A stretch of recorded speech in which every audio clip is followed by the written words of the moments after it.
ये संविदा नियम में इधर लास्ट से आपका अब चलना है, यानी कि 3 चैप्टर और बचे हैं। पहले फिर एक बार आपका भूमिका देखिए और इंटरव्यू में क्या क्वेश्चन इस पर बना है वह देखा जाए, और तब इन तीनों को आपका डिटेल में बताया जाए। जहाँ तक इनसे क्वेश्चन की बात है, आपका 80% जो क्वेश्चन रहते हैं सेक्शन 75 तक मिलते हैं, लेकिन 20% क्वेश्चन आपका इन धाराओं से मिलेंगे। एलएलएम में भी आपका संविधान नियम में 2 या 3 क्वेश्चन इधर से बन जाते हैं। वैसे बिहार ने थोड़ा ट्रेंड चेंज कर दिया है और 1 से 75 तक थोड़ा कम क्वेश्चन जे में बना रहा है, और इधर से आपका 6-7 क्वेश्चन बना दे रहा है। तो भाई सतर्क होकर पढ़ना है। पहले इसका कंसेप्ट फिर एकदम शुरुआती दौर से हम बताते हैं। देखिए, भारतीय संविदा अधिनियम की जो प्लानिंग है, जो योजना थी या जो प्लानिंग थी पहले वह देखा जाए। जब द इंडियन कॉन्ट्रैक्ट एक्ट 1872 में बना, तो भारतीय संविदा अधिनियम को 2 पार्ट में 2 भाग में बांटा गया था। पहला भाग सेक्शन 1 से लेकर 75 तक था। इसमें संविदा के सामान्य सिद्धांत दिए गए थे, यानी कि संविदा का निर्माण कैसे होगा, कब संविदा शून्य हो जाएगी, कब प्रवर्तनीय होगी, और संविदा भंग किया जाता है तो कंपसेशन कैसे वसूला जाएगा, कब संविदा के पक्षकार सक्षम होंगे, कब उनकी सम्मत स्वतंत्र होगी, कौन से करार शून्य होंगे।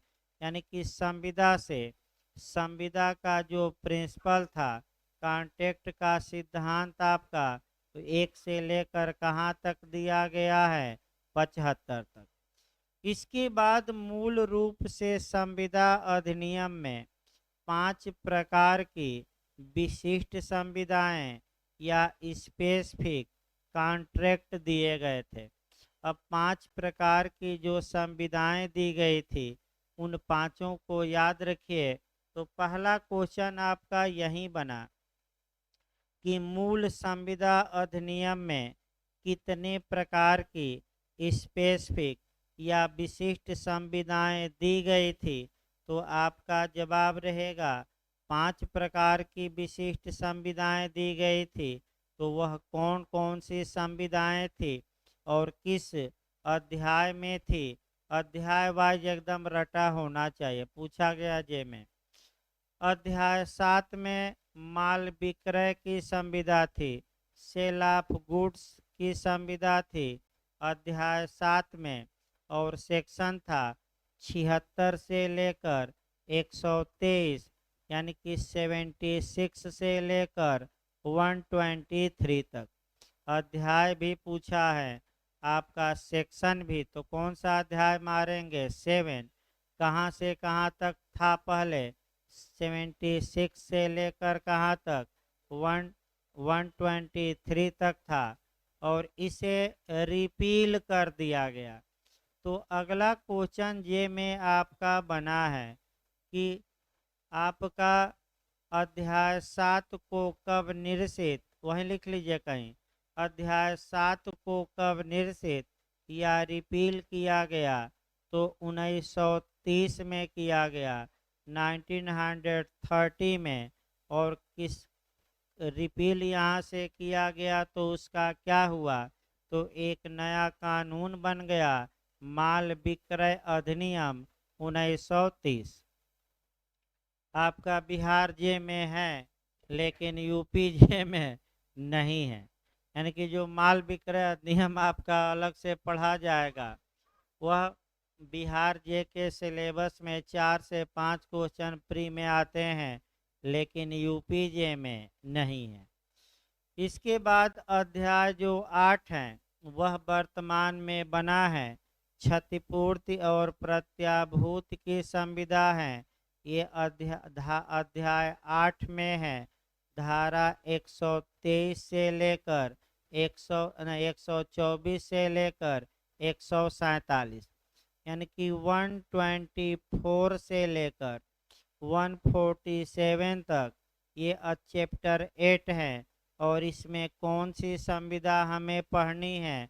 क्षतिपूर्ति और प्रत्याभूत। इसके बाद चैप्टर 9 आ जाता है। चैप्टर 9 बेलमेंट या उपनिधान की संविदा है 148 से लेकर 181 तक, यानी कि 148 से लेकर 181 तक ये जो संविदा हम आगे पढ़ेंगे ये उपनिधान यानी कि बेलमेंट की संविदा होगी अध्याय 9 में। ये आपका फिर अध्याय 10 पढ़ना है। एजेंसी की संविदा, अभिकरण की संविदा, धारा 182 से लेकर 238, सही है ना? देखिए तो 238 तक। अब लास्ट अध्याय आ जाइए, अध्याय 11। अध्याय 11 भी रिपील है। पूछ सकता है कब रिपील किया गया? 1932 में। कि आपका रिपील इसमें किसका प्रावधान था? पार्टनरशिप या भागीदारी के बारे में। कहाँ से कहाँ तक धाराएं थी? तो 239 से लेकर 266 तक। ये कब रिपील किया गया, कब समाप्त किया गया? 1932 ईस्वी में। और इसकी जगह एक नया कानून बना, कौन सा? भारतीय भागीदारी अधिनियम, इंडियन पार्टनरशिप एक्ट 1932।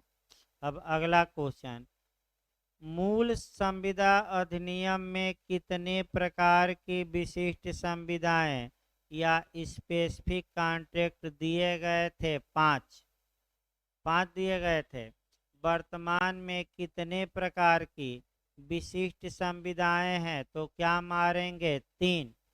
कौन कौन संविदाएं विशिष्ट संविदाएं अब निरसित हो चुकी हैं? तो माल विक्रय और भागीदारी।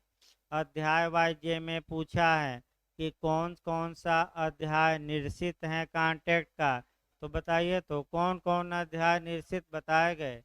एक तो 7 और दूसरा कौन? 11। उसको लिख लीजिए। अध्याय 7 और 11 निरसित हैं।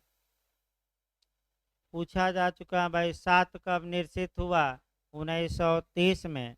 11 कब निरसित हुआ? आपका 1932 में। 2 अलग कानून बना दिए गए और बिहार के लिए दोनों कानूनों से 9 से 10 क्वेश्चन जे में आता है। और यूपी में केवल पार्टनरशिप एक्ट हैं जो प्री में नहीं है, जे में मेंस में है और एचजेएस में प्री और मेंस दोनों में है। याद रखे रहिए। अब आइए बैक हो जाए। सबसे पहले तरीका ये है कि जो 3 प्रकार के स्पेसिफिक कॉन्ट्रैक्ट हैं उसके बारे में आप दिमाग में एक बार कंसेप्ट बना लीजिए। पहला हम अध्याय 8 देखते हैं। 124 से लेकर 147 तक। इसमें क्षतिपूर्ति और गारंटी यानी कि प्रत्याभूत की संविदा है। तो एक उदाहरण समझिए। ए बी से कहता है कि हे बी, ए बी से कहता है कि हे बी तुम सी को सामान दे दो और कीमत मैं दूंगा। तो ये क्षतिपूर्ति की संविदा है। इसी उदाहरण में हल्का सा चेंज कर लीजिए।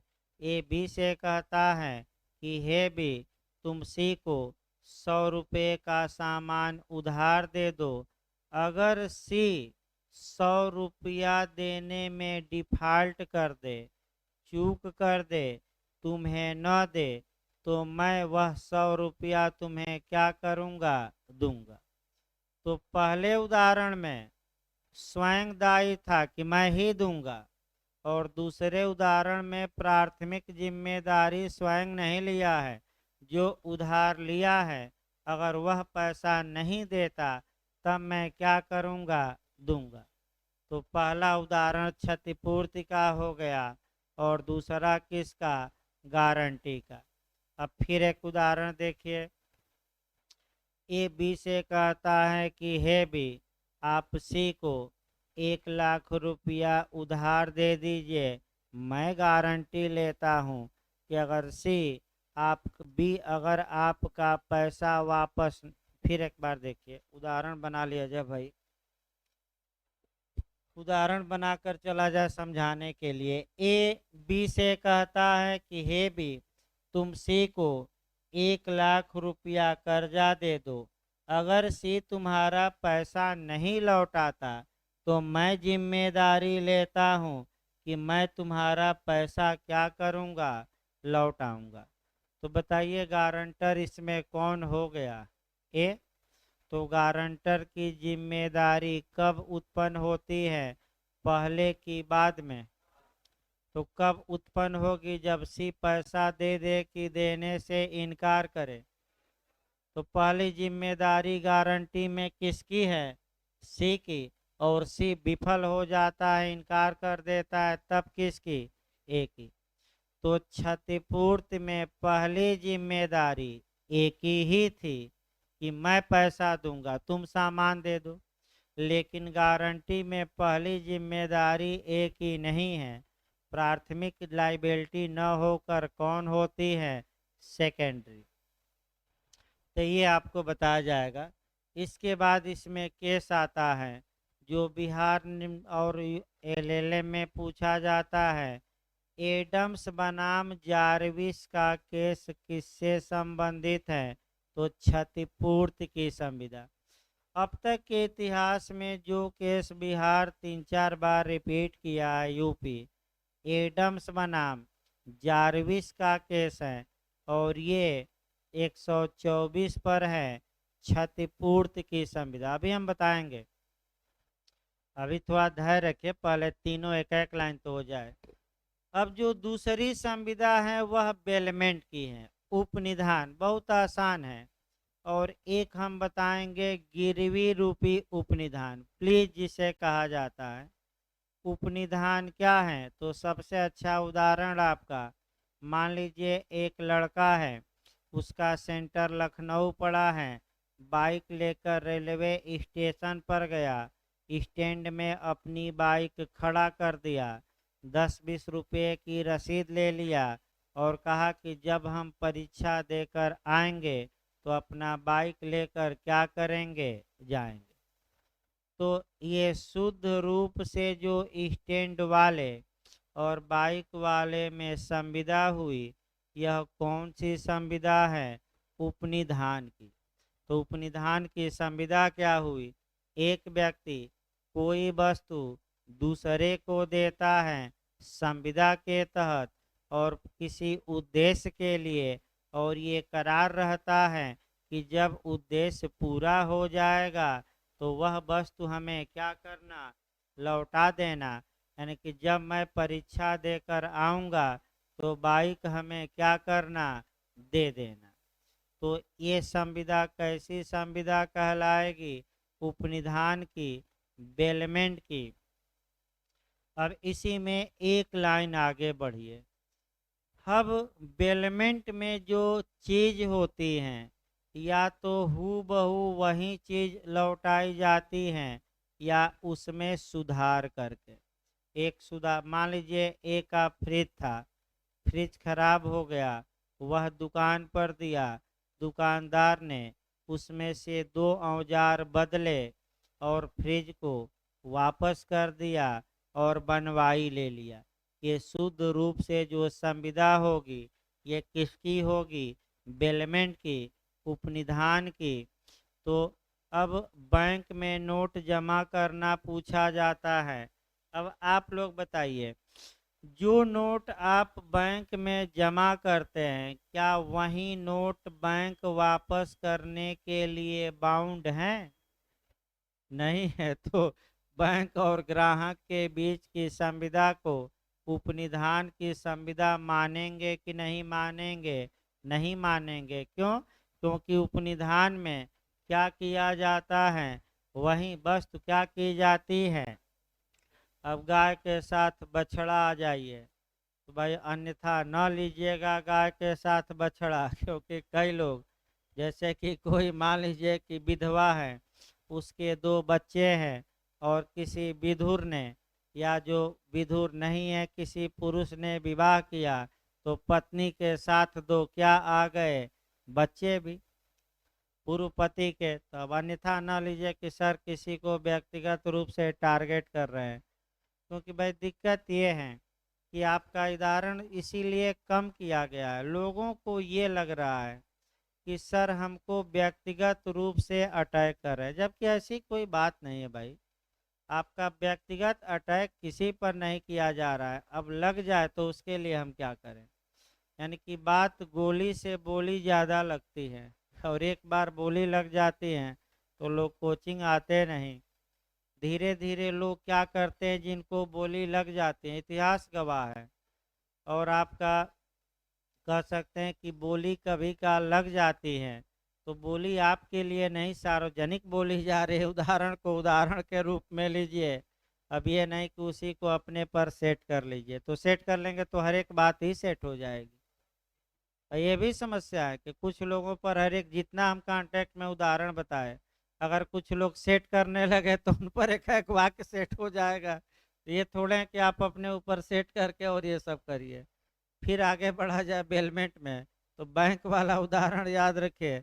अब बिहार पूछता है गाय के साथ बछड़ा, तो बिहार 163 धारा है, आगे बताया जाएगा। बहुत पूछा जाता है। ए ने बी को अपना गाय उपनिधान किया, बी के पास गाय थी तो बछड़ा दे दी। अब गाय भी वापस करेगा कि बछड़ा भी वापस करेगा, तो आपका वृद्धि हो गई उपनिधान वाली वस्तु में। तो बताइए क्या वापस करे, गाय की बछड़ा की दोनों? हाँ एकदम। कौन सी धारा? 163, 63, 63। 163 याद रखिए, बिहार खूब बनाता है। मैंने बिहार कई बार गाय के साथ क्या बना दिया है, बछड़ा। भैंस के साथ पड़वा जैसे कि कुछ कोचिंग में भी आपका 2-4 पड़वा रहते हैं, हर एक कोचिंग में रहते हैं तो देखिए फिर भाई आपका मैंने हर एक जगह, ये जो आपका बरसाती मेढक है हर एक जगह मिल जाते हैं। तो भाई शब्द अन्यथा ना लीजिए, फिर हम बता रहे हैं आपका, फिर बैक हो आ जाए।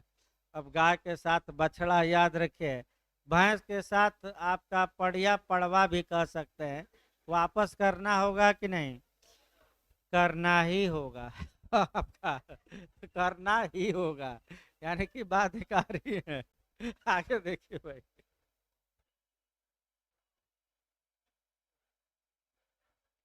कहाँ से ये उदाहरण आ गया पता ना कहाँ से, धारा 163 का पहले ही, इसको बाद में लेना चाहिए तो थोड़ा और आपका देखिए आगे आपका। अब गिरवी रूपी उपनिधान देखिए, ये भी एकदम दिमाग में बैठाए रहे कि यही उपनिधान में होगा। डिटेल में तो हम बताएंगे ही आगे। पहले एकदम कंसेप्ट संव्यवहार का क्या होना चाहिए क्लियर। अब गिरवी रूपी जो उपनिधान है वह क्या होता है, तो आप टीपीए में मार्गेज और कॉन्ट्रैक्ट में गिरवी एक साथ चलाइए। तो गिरवी एक देखा जाए, मान लीजिए एक लड़का था और उसकी इंगेजमेंट हो गई, रिंग सेरेमनी हो गई, इस बात को भी अन्यथा ना लीजिए। हाँ ये नहीं कि और अंगूठी पा लिया लड़का, अब वो चाह रहा है कि हम अपनी भावी पत्नी से फोन से बात करें, और पिताजी पूरा दहेज का पैसा गपक लिए हैं यानी कि रख लिए हैं, एक पाई नहीं दे रहे हैं। कह रहे हैं कि पढ़ने गए हो, पढ़ो, हम खर्चा करेंगे, हम शादी करेंगे, हम आओ डेस वोस बनवा दे रहे हैं, एक पाई नहीं देंगे। तो ऐसी दशा में लड़के की इच्छा है, तो भाई लड़का एक सुनार के पास गया और कहा कि 20,000 हमें कर्जा दे दो, सुनार ने ये कहा कि कुछ गारंटी के तौर पे रखोगे सामान। तो लड़के ने कहा कि यहीं 20,000 की अंगूठी है, ये मैं तुम्हारे पास प्रत्याभूत या गारंटी के तौर पर रखते हैं और तुम हमें 20,000 रुपया क्या करो, दे दो।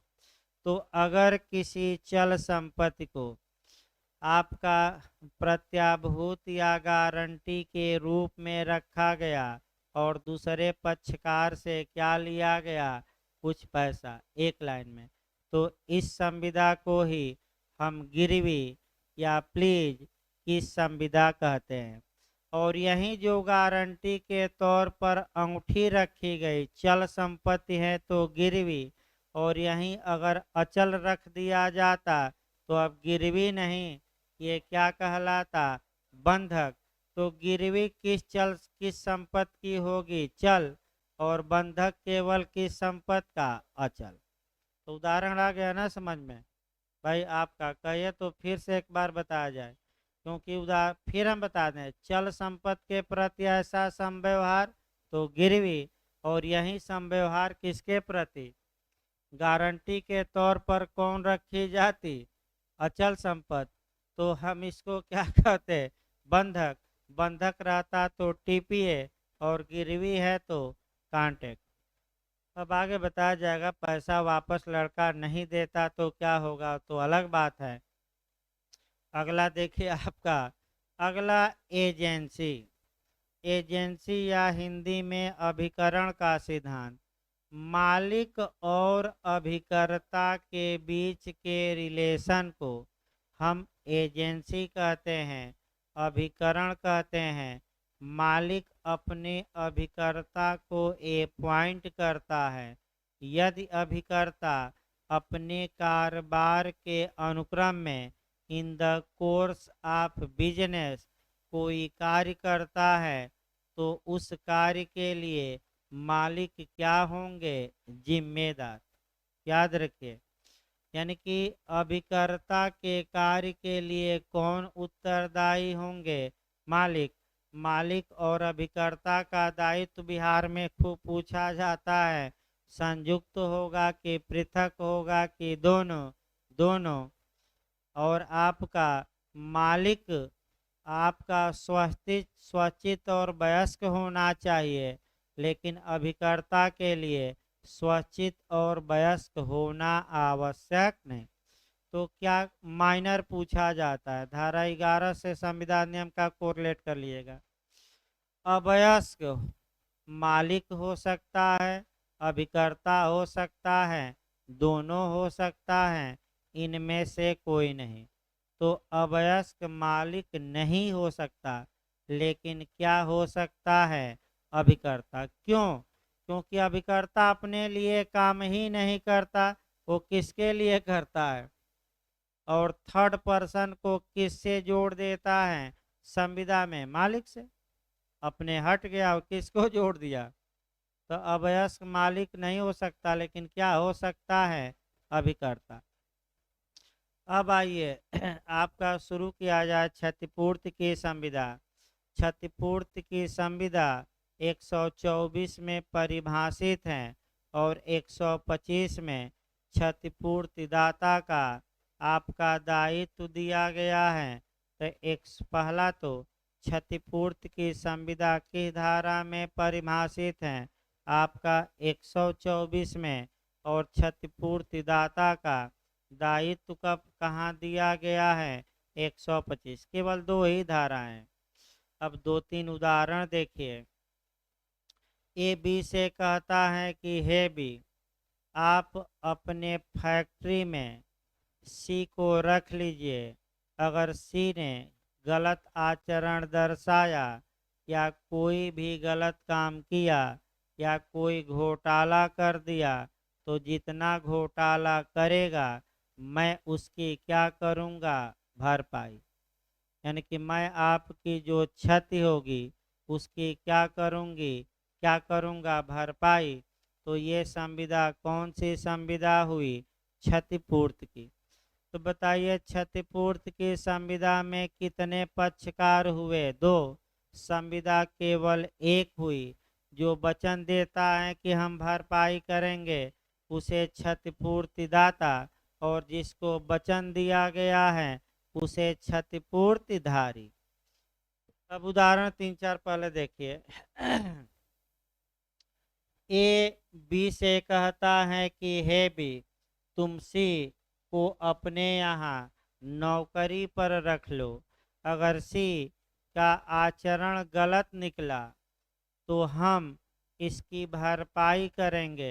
यानी कि अगर सी आपका न्यास भंग कर दिया, तुम्हारा कुछ पैसा लेकर भाग गया, गलत आचरण दिखाया, तो हम उसके बदले क्या देंगे? मुआवजा। तो बताइए, मुआवजा देने का वचन स्वतः किसने लिया है? ए ने। तो डायरेक्ट लिया है। तो ये ए का नाम याद रखिए, क्षतिपूर्तिदाता क्या कहलाएगा? और क्षतिपूर्तिधारी यानी कि जिसको वचन दिया गया है। तो ए ने किसको वचन दिया है? नहीं, सी को नहीं भाई, बी को। तो बी क्या हो जाएगा? क्षतिपूर्तिधारी। अगर सी बदमाशी करता है तो बी उस बदमाशी की कीमत किससे वसूल देगा? ए से। अब सी को हटा दीजिएगा। तो कितने क्षतिपूर्ति में कितने पक्षकार हुए? 2। एक की जिम्मेदारी प्राथमिक है कि द्वितीयक? अब ये जिम्मेदारी पहले समझिए भाई। जिम्मेदारी प्राइमरी तब होती है जब पहली ही बार में वह दायी हो, और सेकेंडरी तब होगी जब दूसरा व्यक्ति पहले उत्तरदायी हो और दूसरा व्यक्ति अपना वचन न निभाए, तब ये उत्तरदायी हो। बताइए, इस उदाहरण में आपका शुरुआती दौर में जिम्मेदारी है कि बाद में? शुरुआती में, क्योंकि ए ने वचन दिया है किसी जो भी नुकसान करेगा मैं क्या करूंगा? भरपाई। तो प्राथमिक जिम्मेदारी होती है कि द्वितीयक क्षतिपूर्तिदाता की? प्राथमिक। अब आइए, बी ए के वचन के आधार पर कार्य किया और बी को नुकसान हो गया, तो बी किससे मुआवजा वसूल सकता है? ए से। तो ये जो मुआवजा वसूल सकता है इसको किस धारा में बताया गया है? 125 में।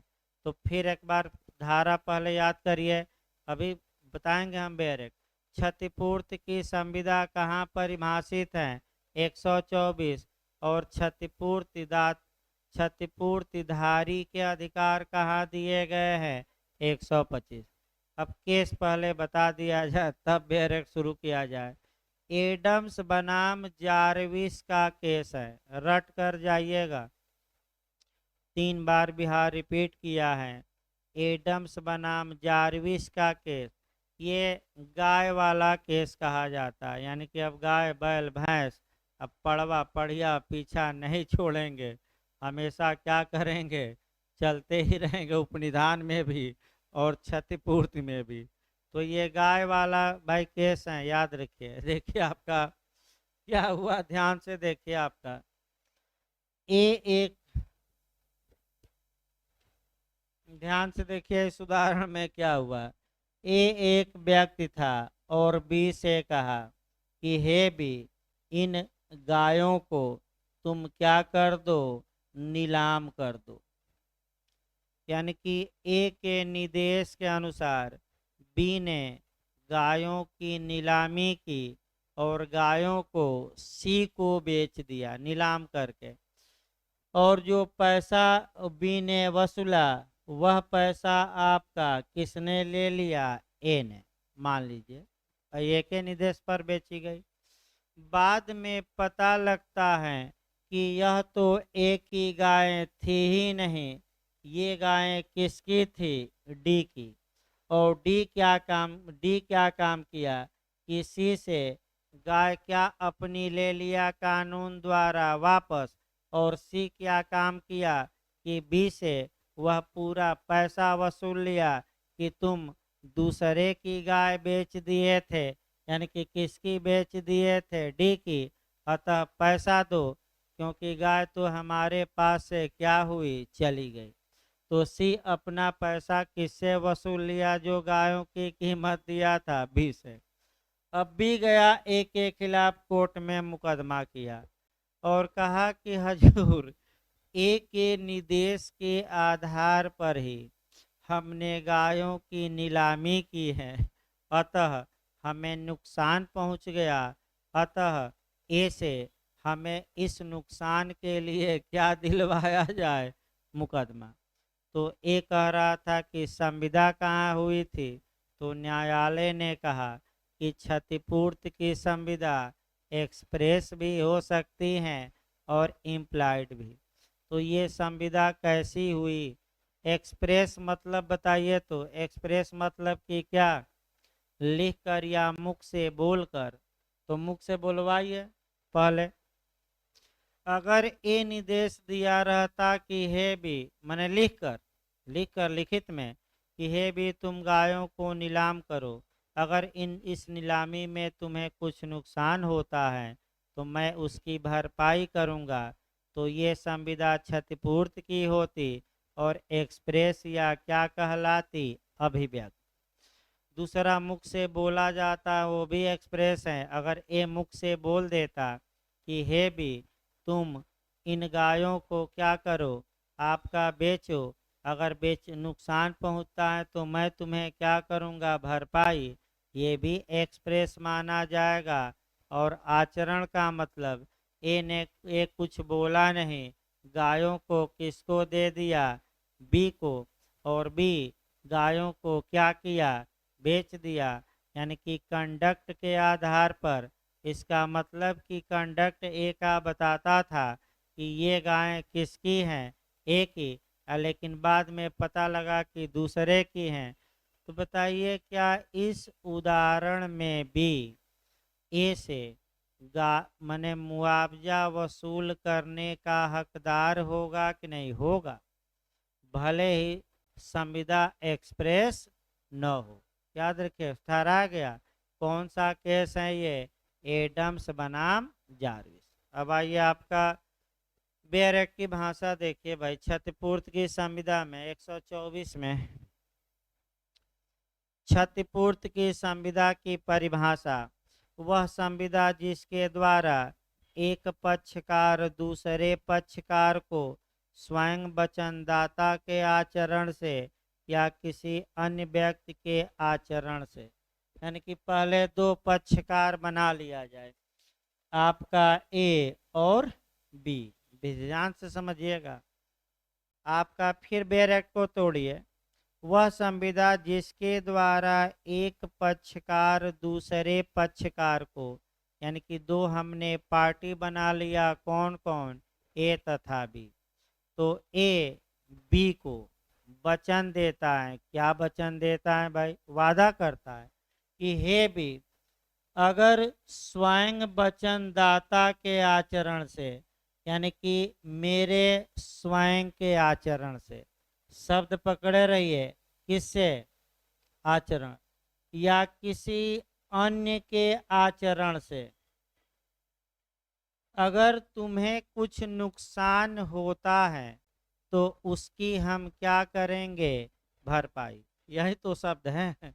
यानी कि ए बी से वादा करता है कि हे बी, अगर मेरे स्वयं के आचरण से या किसी थर्ड पर्सन के कंडक्ट से तुम्हें जो भी हानि होगी, उससे मैं बचाने का तुम्हें क्या देता हूँ, वचन देता हूँ। यानी कि बचाने का वचन मतलब जो भी तुमको हानि होगी उसकी मैं क्या करूँगा, भरपाई। तो इसी संविदा को हम क्या कहते हैं, क्षतिपूर्ति। अब दिमाग अस्थिर करके समझिए, क्षतिपूर्ति की संविदा का दायरा बताइए। दायरा सीमित आपको दिख रहा है कि व्यापक, व्यापक नहीं है। थोड़ा ये शब्द थोड़ा पकड़ने का प्रयास करिए भाई, ये जो कंडक्ट है, आचरण है, इसको इसी को पकड़िए।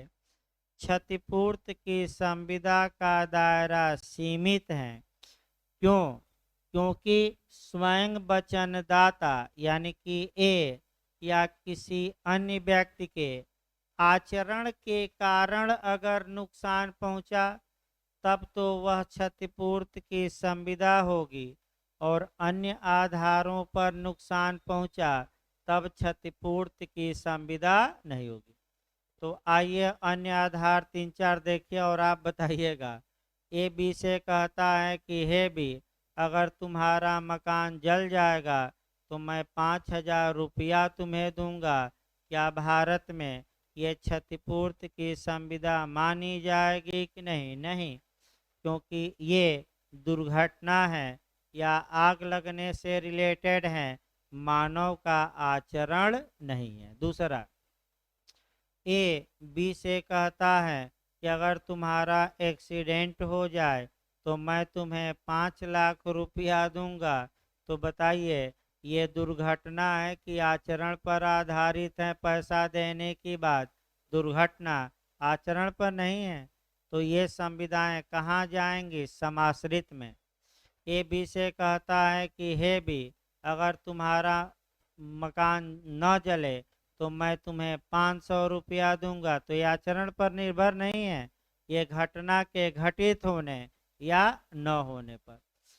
आचरण का दायरा सीमित है। लास्ट में कल और बताएंगे, लास्ट में एक उदाहरण देखा जाए।